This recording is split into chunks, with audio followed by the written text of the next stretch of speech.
Quay, everybody. How's it going today? Um, it's Sunday, um,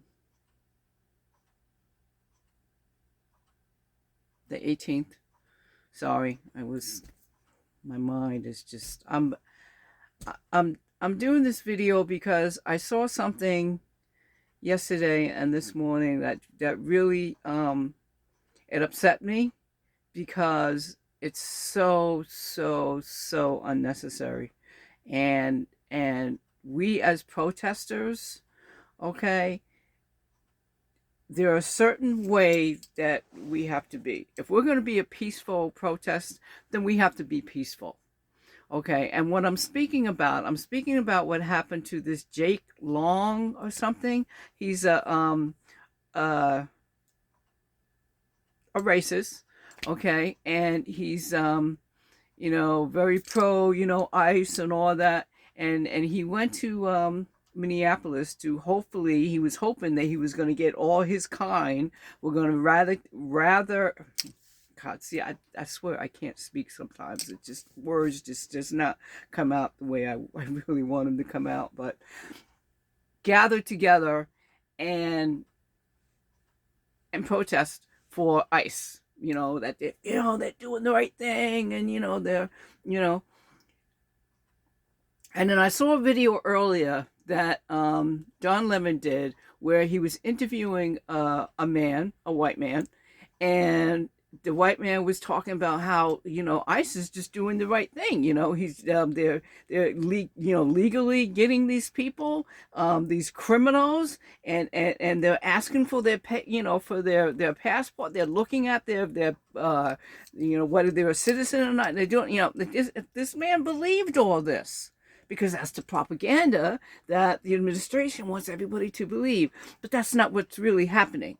Okay, and we who are looking at independent news and not paying attention to mass media, because we already know that mass media is lying. We already know that Fox News is lying. They're not telling the truth. We know that Christy Noem is lying. We know that what's his name, Steve Miller, is lying, and we definitely know that the idiot is lying, because that's all he does. That's all he's been doing. So we know all this. But there are a group of people that don't. And there are a group of people who really believe what they hear. Propaganda. They believe that shit. Okay. So Don Lemon was saying to this guy, no, that's not what's really happening. And he even gave him proof. He went on his phone, he gave him proof. And then he was like, oh, but that's not. And he's like, no, that's not what's happening. And then he was like, oh, well, that's what I thought was happening. So I don't know if he actually not so much changed his mind, but let him see that, this is the truth. Yeah, I'm showing you fact. All right. I'm not showing you fiction. I'm showing you fact. Okay, but it's hard to do that because the lies have been so embedded in some people's mind and in their head, that even when they see truth or they hear truth, they automatically assume it's a lie, because that's how you do that. Okay, that's how you do it. You keep telling a lie until it becomes truth. Okay, and whether it's just, it's rough. Oh my God, it's rough to try and tell the truth when someone has been so embedded with lies. It's very hard to do that. Well, anyway, to get back with this guy, this Jake Long, that was one of the things that he wanted, was for his group, his kind, his pro ICE people to come out and protest these other protesters that are against ICE. But that didn't happen. What happened was more of the protesters that are against ICE and against the administration and against this fascist government came out and said no, which was awesome. But the problem was, they ended up doing what the ICE people do. They ended up doing that. And what I mean by that is, they ended up hitting this guy. They ended up doing violence against this guy. And it was like, no, no, no, no, no, no, no, no. You don't do that. No, no, no. Don't do that. Don't do that. If we're going to say we are peaceful, then let's be peaceful. We don't have to do that. We don't have to act like that. Okay? Now, the beautiful thing about it is that there were two guys that defended this guy. And defended this guy, I don't mean defended what he was saying, defended him so that he would not get hurt anymore. They stepped in front and turned the other cheek and decided to help this guy, to get this guy out peacefully. And guess what? They were black guys. Black guys. They stood up and said, no, no, no, people, no, stop it. Okay? And they helped this guy escape. Now, they don't really talk about that. Well, I need to talk about that. And more independent outlets need to talk about that. Okay? That, yes, this guy, he tried to do what he was doing, which we all know what they do. But two people of color, two black men, turned the cheek and said, we're going to help you get out of here peacefully and safely. And they did. And I was like, yeah, you go, guys, because that's what it's about. Okay? Now, I know that people have gotten, they're up to here. They are up to here with this BS. Okay? I get that. Believe me, I get that. But that doesn't mean that we have to turn around and be as violent as they are. Because that's not what being a peaceful protest is about. Did you ever see Martin Luther King Jr. or Gandhi?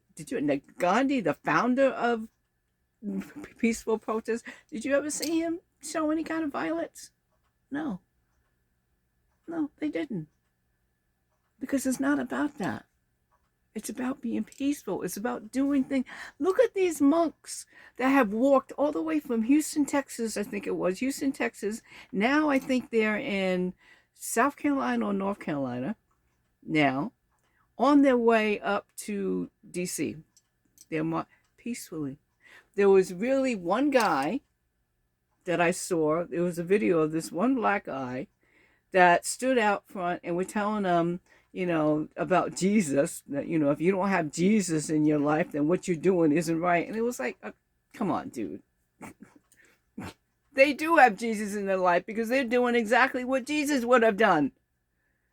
Jesus wasn't about violence. He was about peace. He was about love. He was about forgiveness. Okay? And that's another thing we got to get into. Okay, all these Christian nationalists. I'll get into that in a minute. But I want to end this with I want you to know I'm in bed right now because I just wanted to rest, but I couldn't rest because of what I saw and what I heard. I had to do this video because it's crazy what's happening. It's just crazy. Okay? Being a peaceful protester means exactly what a peaceful protester is supposed to be. Of peace, not violence. Okay? Violence, you should have left that at the door. If you're going to be violent, don't even show up. Okay? Don't show up. Okay? If you're going to be violent, please don't. Because that's not what a peaceful protest is about. And you can get your opinions across without being violent. Okay? You can. All right? So please, the next time somebody comes up and does that to them, okay, let them go ahead and talk. Okay? Don Lemon did something today that was so cool. I watched it just a little while ago. I watched it. He's in Minneapolis. He's at one of the he's actually in front of the federal place there where they take all the detainees. He's there, and there was this woman that was like harassing him. Now, I don't know if she was a black woman or whether she was a white woman in blackface. I don't know. Because she looked like a white woman in blackface. All right, that's what she looked like to me. But she's up there talking about how I'm a good N-word. I'm a good N-word, you know, and blah, blah, blah. And I just want to talk to you. I want to interview you. Oh, what? You don't interview white people? You don't interview black people? This is how she was toward Don Lemon. And I'm watching this. And she's got blonde hair, and she's got this hat on, and she's looking wild, okay? And Don Lemon is like, look, I don't want to talk to you. Because this is serious stuff. This isn't bullshit. This isn't crazy. This is serious stuff. Well, I'm being serious. I want to talk to you, and blah, blah, blah. And I was like looking at this woman going, oh, man. Please, okay? You're the kind of people that we don't need here. Okay, if you want to go do your own thing, go do your own thing, but not here. And so Don Lemon, finally, he just completely ignored her, and kept, and I was like, you go, man. That's how you do it. And then finally, after, I don't know, it must have been at least 15, 20 minutes of her doing this craziness, she finally, you know, walked away and went about. But she was so just downright mean and nasty. Oh, dummy, you only talk to white people. You only talk to white people. You don't talk to black people. And I'm like looking at her going, I don't know what you are. Okay? Because you're either a crazy ass black person or you're a white woman in blackface trying to be black. Okay? What? All right? So, but I just love the fact that he completely ignored her. And she finally walked away. Well, that's what we have to do. As being peaceful protesters, that's what we have to do. We have to just, you know, let them go. Let these crazy people go ahead and talk and do what you do, and then just ignore them and keep doing what you're doing. Okay? Because we can't let that stop us. Okay? We can't let that stop us. Okay? And we cannot turn around and become them. I refuse to become a violent person. That's not to say I can't. Okay? Because if you push that button, I hope to God that button is never pushed. Alright? I really do. I am 66 years old. And people have come this close to pushing that violent button in me. But because, and I will say it, because I've been in recovery, and hopefully this year I'll have 32 years in recovery, but because I've been in recovery, it's only come to that much. It hasn't come any further. And that's because I do a lot of praying. And I ask the Creator, please, Creator, let your will be done, not mine. Because my will is to press that button. My will is to fuck up somebody's face. That's my will. But your will is not for me to do that. Your will is for me to be calm, cool, and collected. Your will is to just and keep doing the right thing. That's what your will is. That's not mine. And I got to be honest about it. But because I've been in recovery, and because I've been doing the tools of recovery, okay, has been enabling me to not go to that button. Because, man, if you ever press that button, if I ever go to that button, oh, man, either I'm going to die, or I'm going my ass to jail, I'm get my, or I'm going to get hurt, but somebody's going to get hurt right along with me. Okay? But I don't want to go there. Just for today. Just for today. I don't know what's going to happen tomorrow. Okay? But just for today, I don't want to go there. Okay? I just don't want to go there. Okay? And as a peaceful protest, we do not have to go there. And to be together, okay? Together, we don't have to go there. We don't have to go there. Because that's not what being a peaceful protest is about. And what's happening today in this world, we definitely do not need that. Because that's what they want. Okay, that's what the administration wants. That's what the idiot wants. That's what Kristi Noem wants. That's what they want. They want us to press that button so they can do what they've been wanting to do, and that is to get the military against us. That is to get the police against us, which we already know that some of the police are already against us, but that is to get the National Guard against us. Okay, that's what they want. They want a civil war. Okay. Let's not do a civil war. Okay. Because we already know what war does. War doesn't do what it's supposed to do. It never did. Okay? It never did. The only thing war does is maim people. Okay? And what I mean by maim is you lose your foot, you lose your leg, you lose your arm, but that's what war does. Okay? You lose your sight, you know. You have wounds all over your body. I mean, that's what war does. Okay? And then it hurts families. It hurts them. It puts them in positions that they don't want to be in. They don't want to suffer. But that's what war does. And then the third thing that war does, death. It kills you. You die. That's what war does. It doesn't fix economies. Okay? It doesn't do any of that. It doesn't do any of the things that they claim that war does. It hasn't done it yet. It hasn't done it yet. It hasn't done anything. It makes it worse. Okay? So we don't want to do that. We don't want to do that. Okay? Look at what happened with the Civil War. Everybody thought the Civil War was a good thing. Look at what happened. The Civil War, what did the Civil War bring? KKK!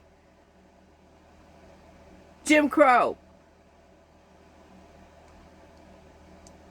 It didn't bring anything good. It made it worse.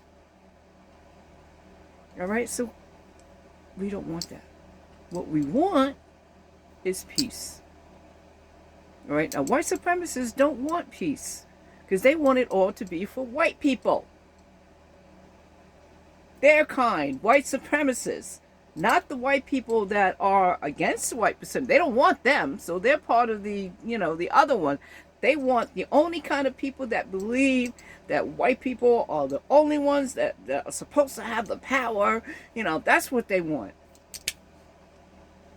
I'm sorry, but that's not going to happen. That's not going to happen. Okay? And you got to get used to that. Okay? And we already know that some KKKs, there are a lot of ex-KKK men and women out there that realize that ain't it. KKK isn't it. That actually people of color aren't as bad as that KKK makes it out to be. They're just as intelligent and just as loving and caring as I thought I was. They're that and even more.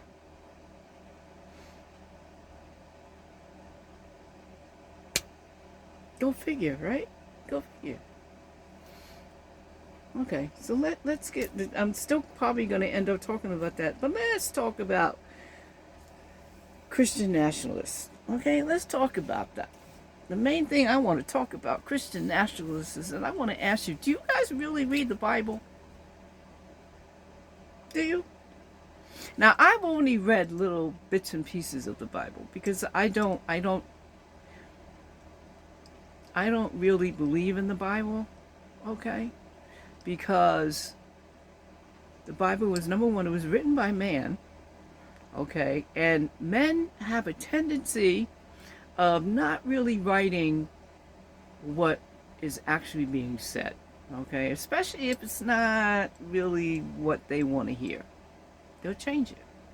And that's one of the things I think about the Bible is, if you really followed what Jesus or God has said, you wouldn't be saying a lot of things that you're saying. But see, because you have changed it, you interpret it a whole completely different way, that's the reason why you do some of the things that you do. Okay? That's why Christian nationalists say the things that they say.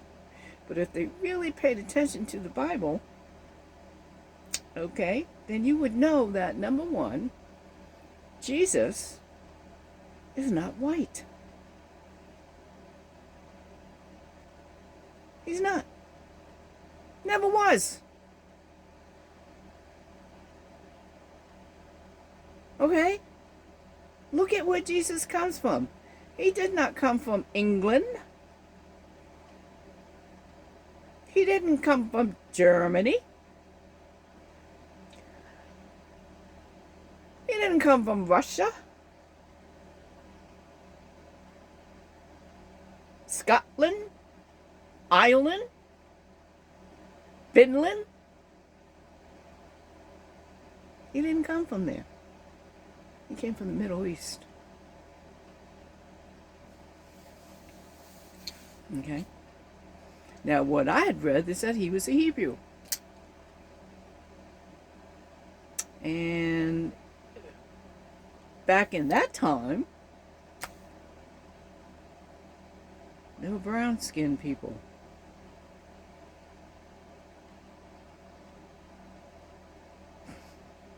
They were brown-skinned people. Some of them light brown skin, some of them dark brown skin. But they were brown-skinned people.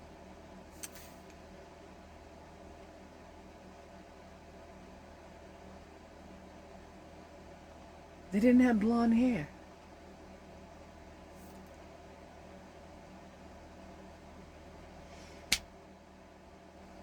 But yet every picture I see of Jesus, unless I go to a church of color, a Baptist church mostly, they do Jesus as brown skin.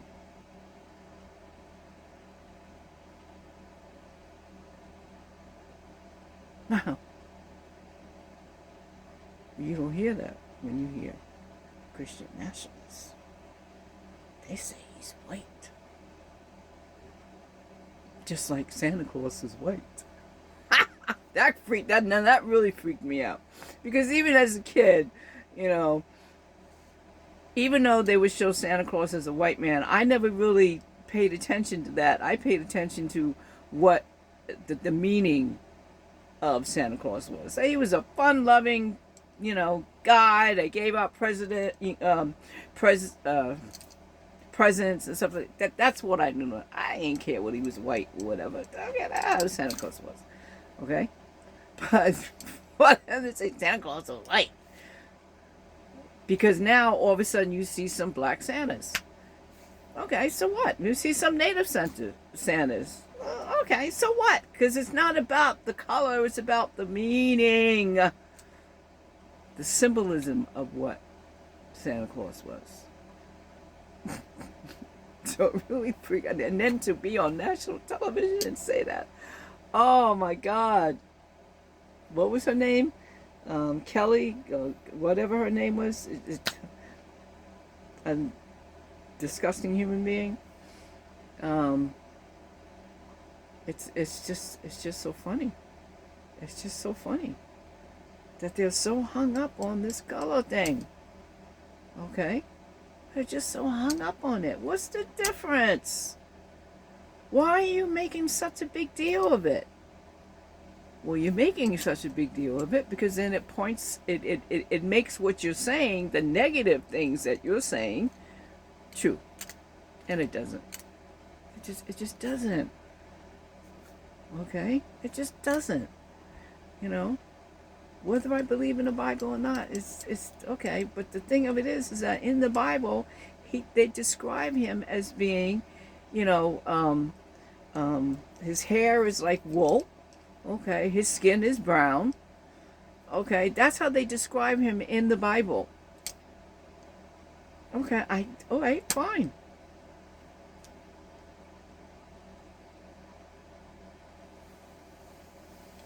But yet, I have such a hard problem with it. And then you got the 10 Commandments. You know, love thy neighbor, love thy neighbor. Okay, I get that. I like that.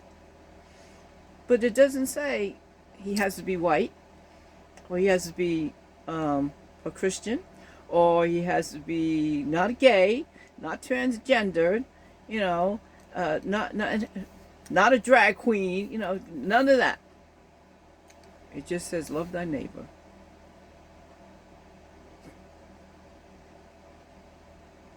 The white Christian, they put labels on who your neighbor is supposed to be. And if your neighbor is none of these things, then you have the right to diss them. Really?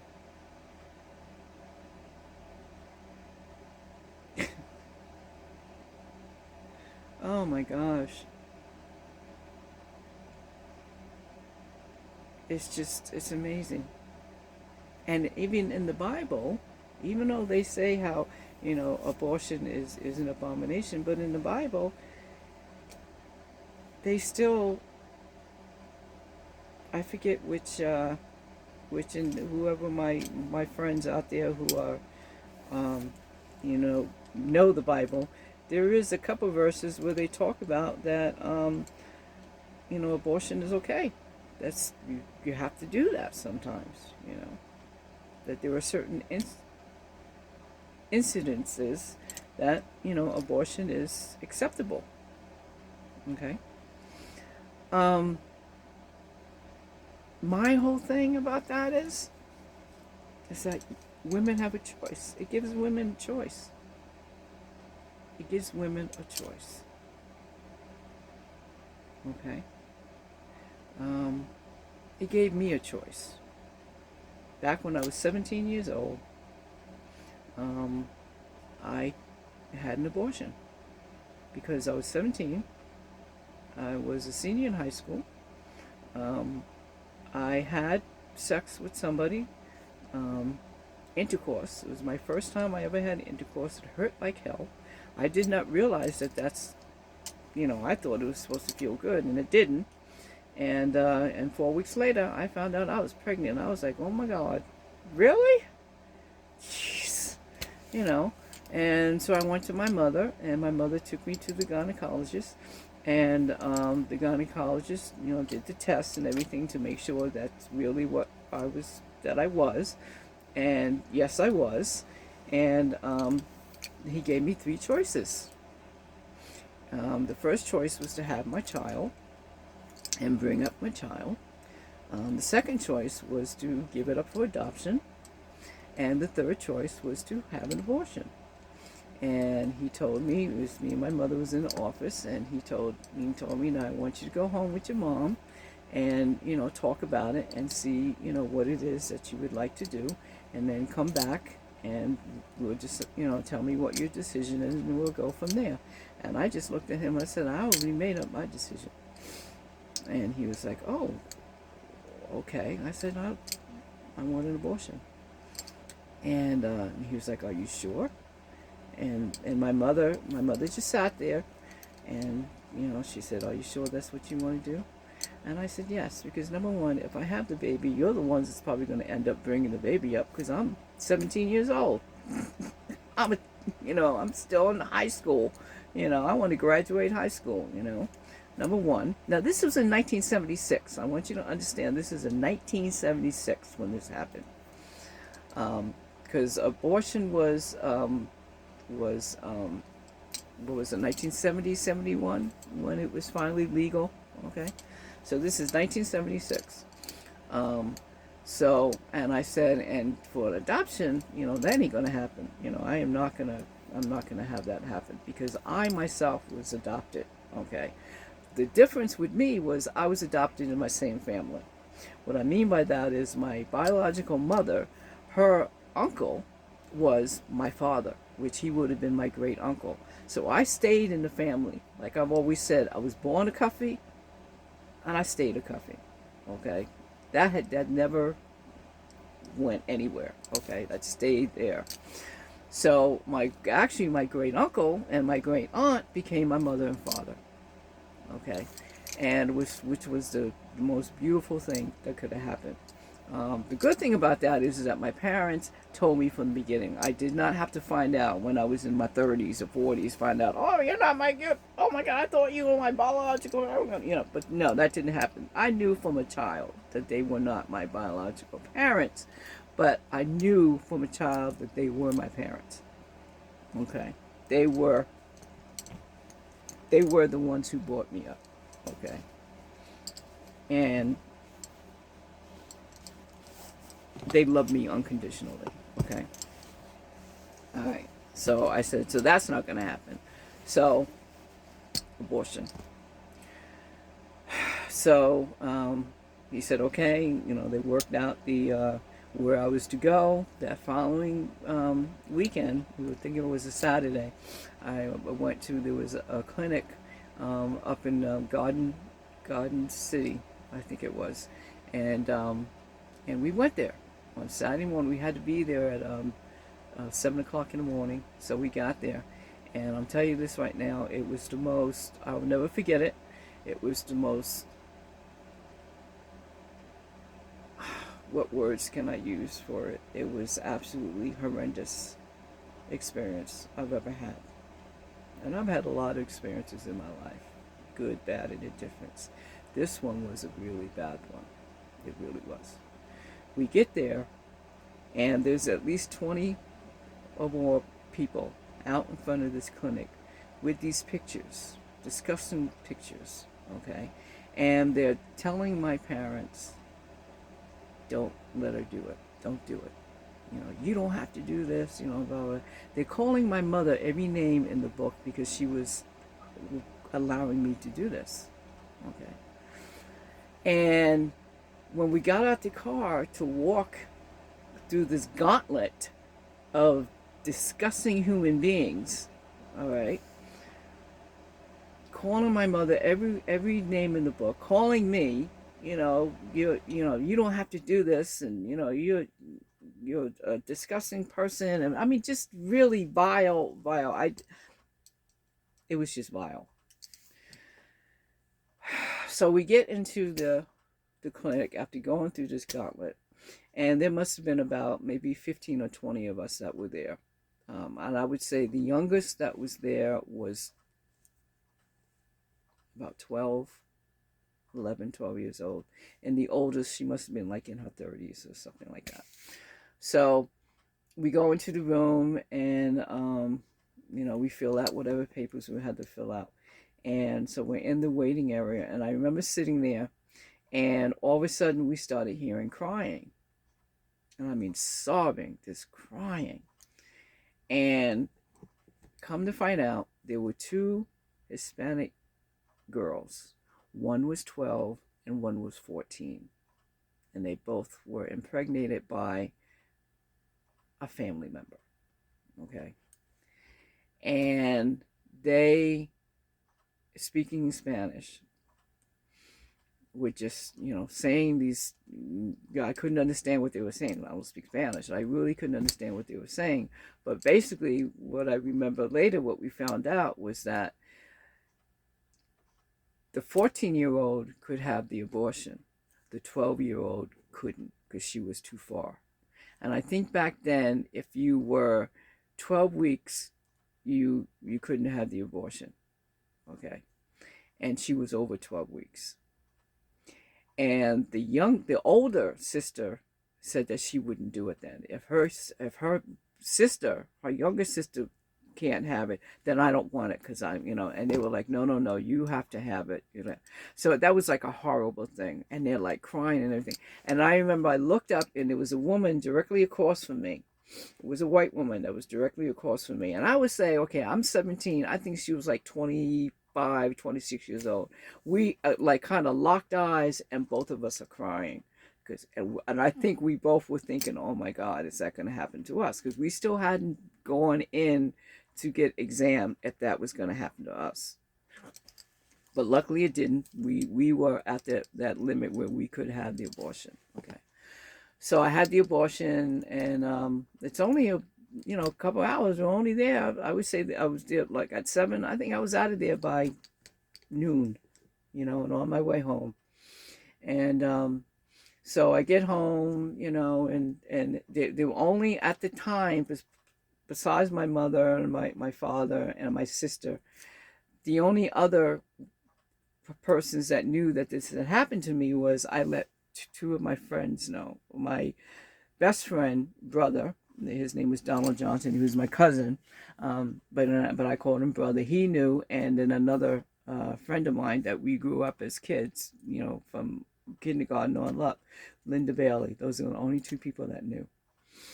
So about a week or so, maybe 2 weeks went by, and I was waiting to have my period. My period didn't come, and I was like, wait a minute, why isn't my period? So I told that to my mother, and my mother was like, okay, let's go back to the gynecologist. So we went back to the gynecologist, and he said that the reason why, there could be a couple of reasons why, but one reason is why you might not be having your period is that if you were having twins, they might have gotten one, but not the other. And I started freaking out. I was like, oh my God. Because that was one thing. I always wanted to have twins anyway. So it would have been a great thing if I really wanted to be pregnant. But being that I didn't really want to find that out, I started freaking out. So he was like, don't worry. Let's take the test over again. And I'll let you know. We'll find out definite. So I was like, okay. So we do it. Anyway, we go home. Next day I go to school. And when I come home from school, my mom and dad wasn't home, but my sister was home. My sister and her son. And at the time, my nephew was only, I think he was 3 years old at the time. And it was 76. So he was a year and a half, almost 2 years old. And she's sitting in the living room, and I come in from school. I put my stuff on the table, and she calls me into the living room, and I go into the living room, and she goes, we got the test results back. And she goes, you're not pregnant. And it was like 1,000 pounds went off of my shoulder, and I just dropped to the floor, and I just started crying whatsoever. My sister is sitting in the chair. This was the last time, and this is the last time me and my sister showed any real sisterly love that she showed toward me. Because I put my head in her lap, and she put her arms around me, and she's just rubbing my back and going, it's going to be okay. You're going to be okay. And I'm just crying. I'm crying. My nephew, 2-year-old nephew, he comes over and he starts rubbing my shoulder and going, oh, Aunt Jen, it's going to be okay, Aunt Jen, it's going to be okay. It's just so cute. God, I wish I had a video of that. It was so adorable. So anyway, to break the ice, my sister goes, oh, I didn't tell you what happened at the abortion clinic, did I? With Daddy. And I was like, Daddy? I said, no, what happened? She goes, well, you know how we were sitting in the car when you left, and we were sitting in the car waiting for you? He said, yeah. He said, some of the men came up to Daddy, and they're yelling at Daddy and telling him, you can stop her. You can stop her from doing this. You can stop her.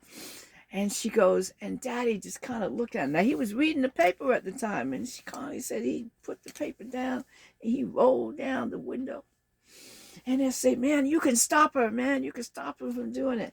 And Connie said, all of a sudden, Daddy said, look, that's my daughter. And if this is what she wants to do, then I support her 100%. And then my sister said, all of a sudden, these words came out of Daddy's mouth. He said, now get the fuck away from this car. And Connie said, then all of a sudden he rolled that window up and went right on back to reading his paper. And Connie said, and both her and I, we just like, our mouths dropped. Because let me tell you something. My father was a very proud indigenous man. Very proud. Okay? And he was very well known. And the only 2 bad cuss words my dad had ever said was he might have said goddamn one time, or he would say, instead of saying Jesus Christ, which is a cuss word that some people use, my father would say cheese and bread. Okay? Those are the only 2. Otherwise than that, my father did not say cuss words. So for him to come out of his mouth and use the F word, we just kind of looked at each other and our mouths dropped, and then we just busted out laughing. It was like, oh my God. What? Now, I did not know. My father never told me that story. It was my sister that told me that story. So when my father came home, because I always was very proud of my father. He was just a great, great man. My father was a great man, and he was very, very well respected on the territory and off the territory. Very well respected. He was a trustee for many, many years, but he was one of those trustees that there were 3 We had 3 trustees, and usually he was the one that was always left out. Okay, but he would always come. He would always find his way into making sure that his voice was being heard. Okay, but my dad, he was just a wonderful person. And in 71, 72, he accidentally hurt himself and broke his hip, and he went through a lot of really some stuff with that. That's another video I can do. But my father, I love my father. I love him to this day, even though he died in 1980. He was always have a lot of respect and love for my dad, and he loved me unconditionally. That's the one thing that my parents, even though I said, look, I said at my mom's funeral, and I let people know this, that I might not have came from my mother's womb, but I came from her heart, because she loved me unconditionally, and my father loved me unconditionally. I was his daughter, no matter what. Okay, and so that's my story about the fact that I do know what it's like. Okay, and so when the idiot, you know, now that that can't happen, women do not have that choice anymore. That to me is very upsetting, because that's the one thing that we have is a choice. I look, ain't no man gonna, especially a man, is gonna tell me what I can and cannot do with my body. Are you fucking crazy? No, no, no, no, no, no, no, no, no. Okay, you have no right to do that.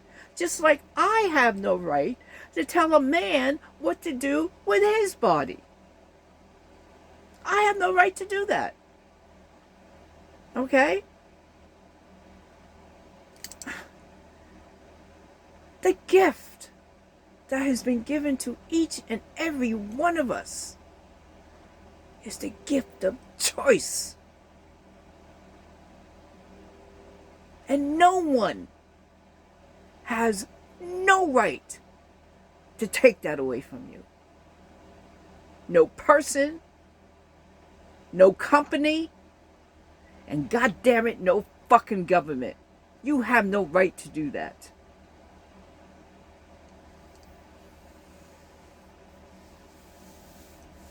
So these Christian nationalists, with their bullshit, you have no right.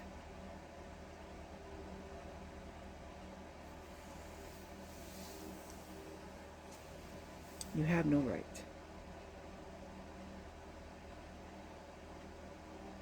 And to indigenous people, stop with this bullshit about gay people. Stop with it. Okay? Because before the colonists came here, we knew, we respected two-spirited people, because we know that there was they were special people.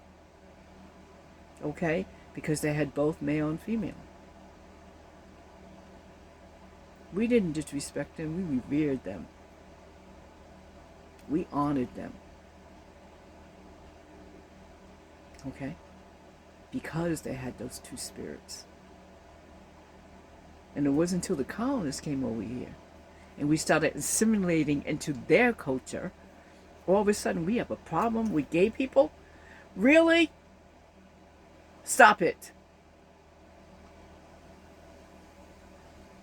Just stop it.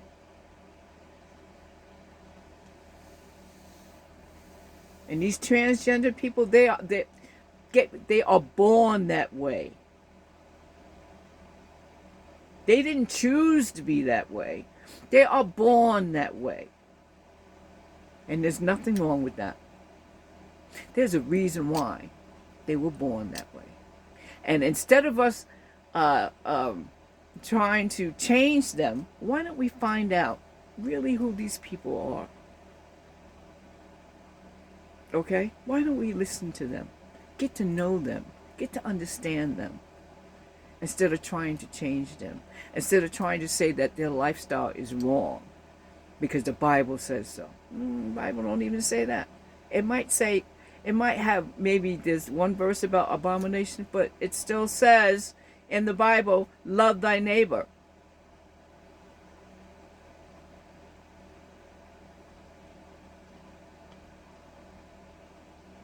It does not say that neighbor has to be straight, has to be white. It says love thy neighbor.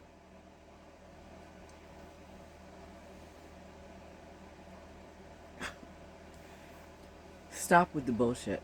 Okay, stop with the bullshit. If you're going to use religion, then use it right. Okay? And white nationalists, all they're about is they're racist. That's all they are.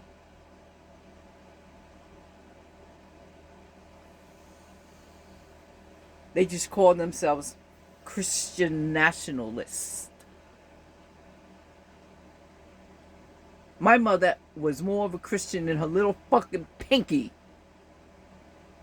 than most of these so-called Christian nationalists call themselves. I'm not a Christian. I'll be quite honest with you. I am not a Christian. And you know what? I have no problem with that.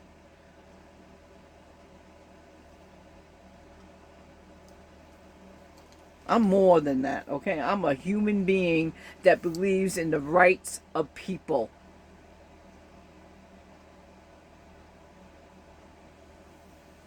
I don't call myself that.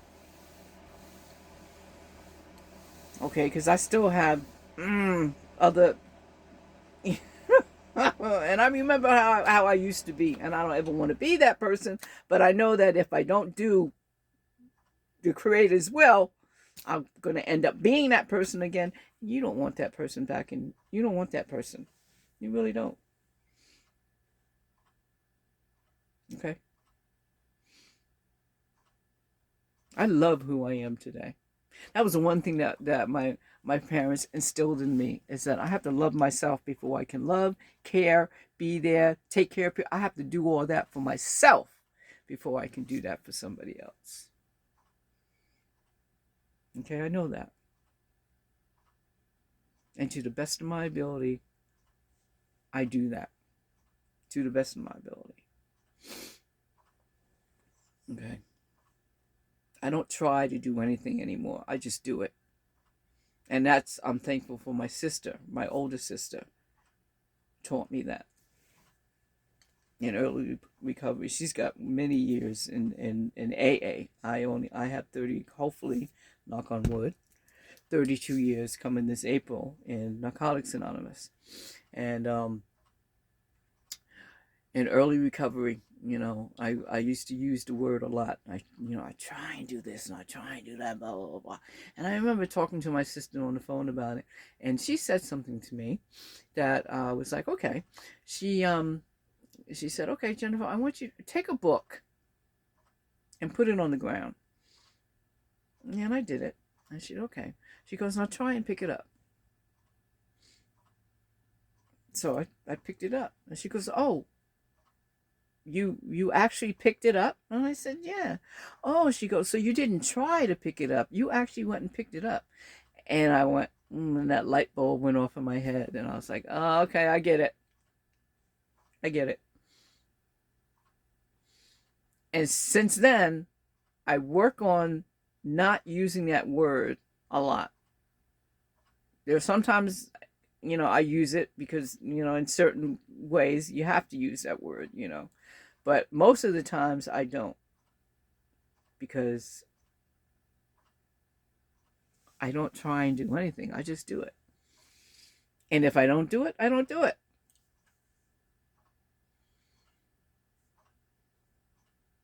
So, to the best of my ability, I do what has to be done. Okay. I really do. Then I'm still learning. And I like that, I don't mind making mistakes. That was one of the things, one of the tools in Narcotics Anonymous. they teach you, and I read in our material, is that it's okay to make mistakes as long as you don't make the same mistakes. Because when you keep making the same mistakes, what is that called? What is that called? Insanity. Yeah, it's called insanity. When you keep making the same mistakes over and over again, expecting different results. This is what this country has done since its conception. They haven't learned from their mistakes. They keep making the same mistakes over and over and over again. But they don't notice that when they don't make the same mistakes over again, it always works out. But then they think, oh, but maybe that's not right. No. I'll give you an example.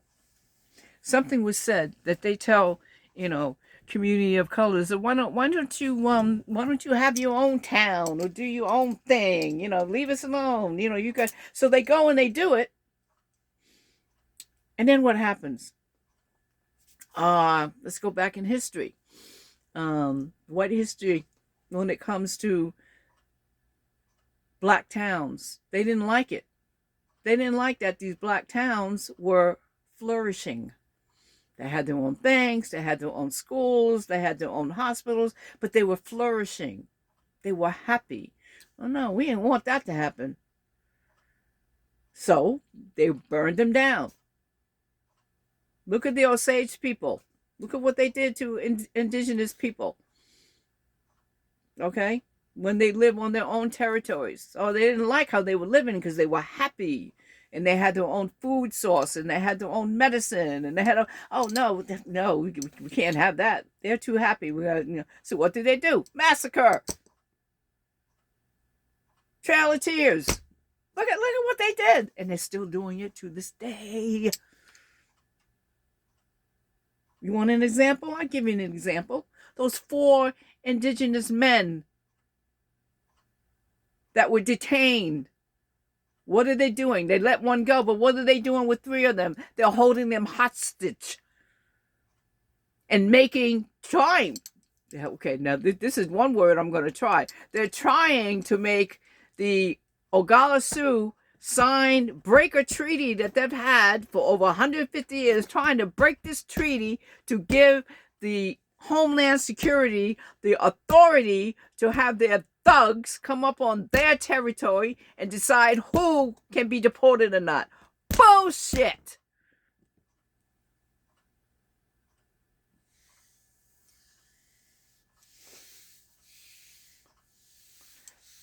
But that's their history. That's what they love to do. That's what they love to do.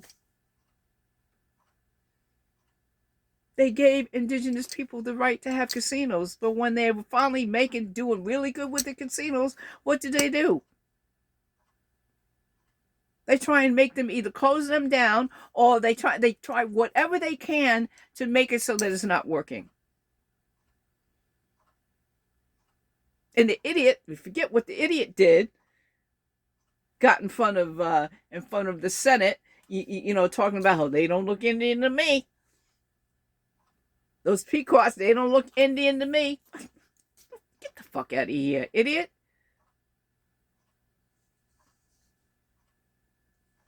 And he did that because he went and got 4 casinos in bankruptcy.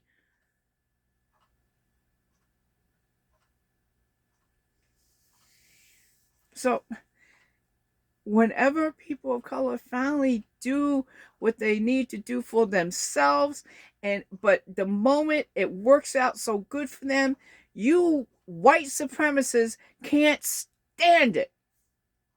And you do whatever you can to destroy it.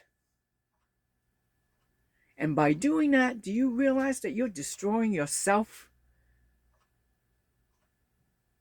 Because we already been there and done that.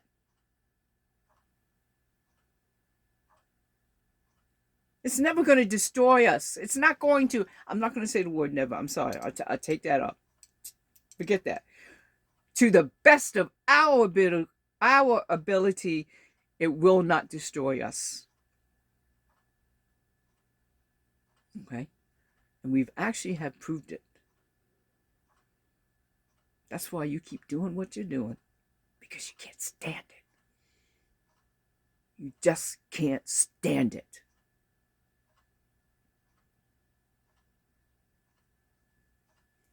One of the reasons why you're doing this with the immigrants is because you saw that immigrants that work out in the fields, that even though they worked out in the fields and they were making just, barely making it, they still had enough where they were able to take care of their families and they were able to send some home back to their families. You hated it because that's not what's supposed to happen.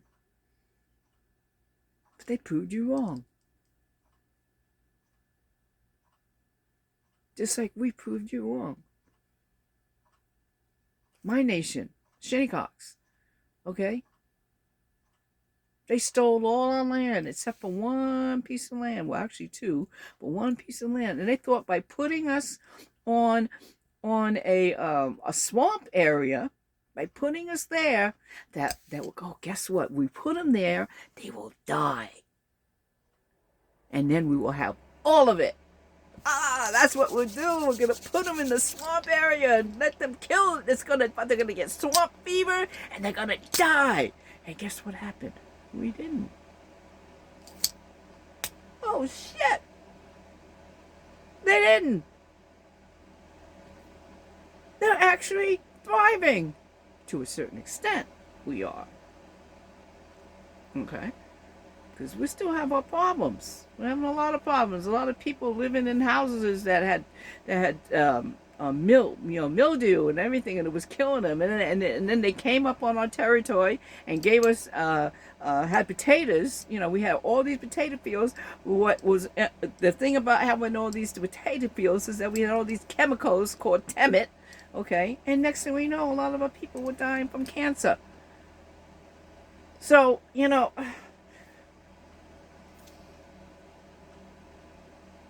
and they thought by giving us filters on our water that would help us. And of course they used our Shinnecock lawyers, supposed to be Shinnecock lawyers, that's supposed to be doing right by their people. Coming to find out, they were getting paybacks. Okay, it wasn't helping us. It was actually making it worse. But that's how they do. They always find a few. Always do. Okay. So these are just examples of what this fucking government has been doing. Since the moment they stepped their goddamn feet on this wonderful, beautiful land, they're doing the same fucking thing they did over there in Europe. It's trying to bring this land to extinction, just like they did over in Europe. How many places are over there in Europe that they can't build, they can't get water from because the water is all poison?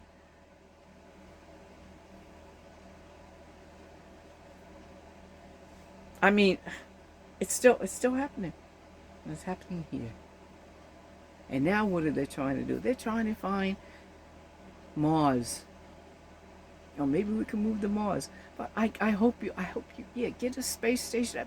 Please go. Please go. You white supremacists, go up there. Leave us here.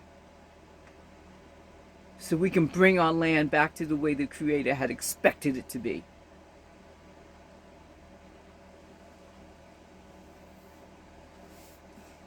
Please. Please. Just go. Just go. If that's really how you feel.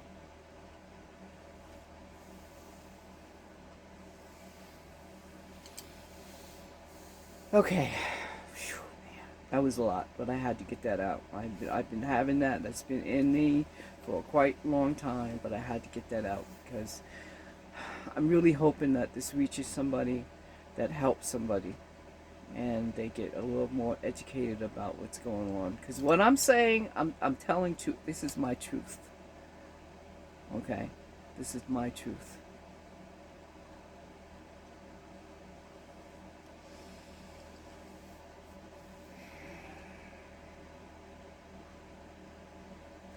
So,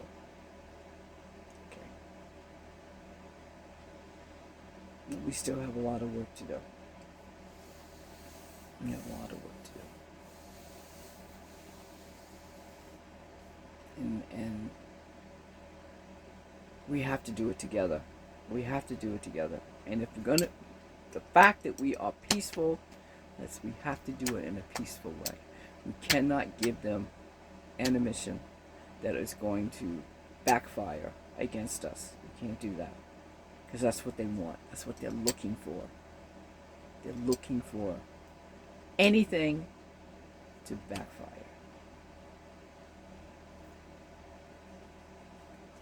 Let's not give it to them. Let's not give it to them. Let's not give it to them. There are just too many good people in the world. But in this country, there's too many good people. And I see it. I see it every day. I see it every day. So.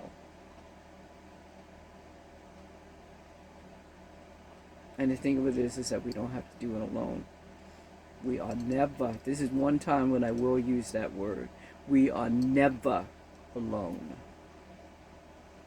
Good people, honest people, truthful people, loving people, giving people,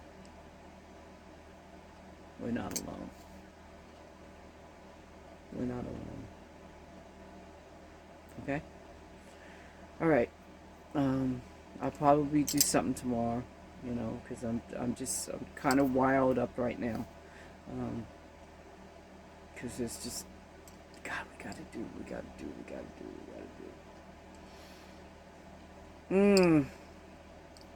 But we can.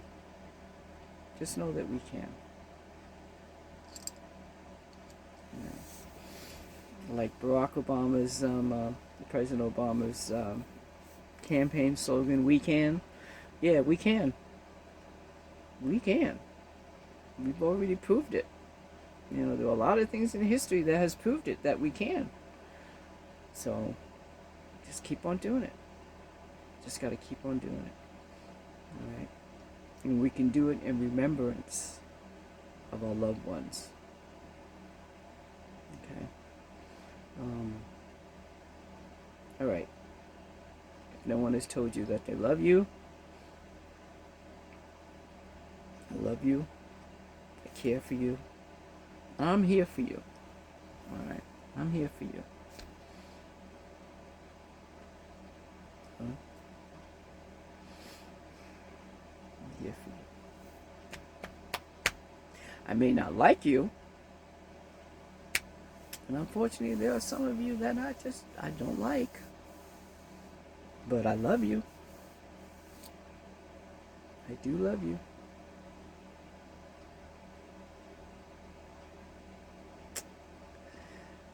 All right. Peace and blessings. Muskanauish.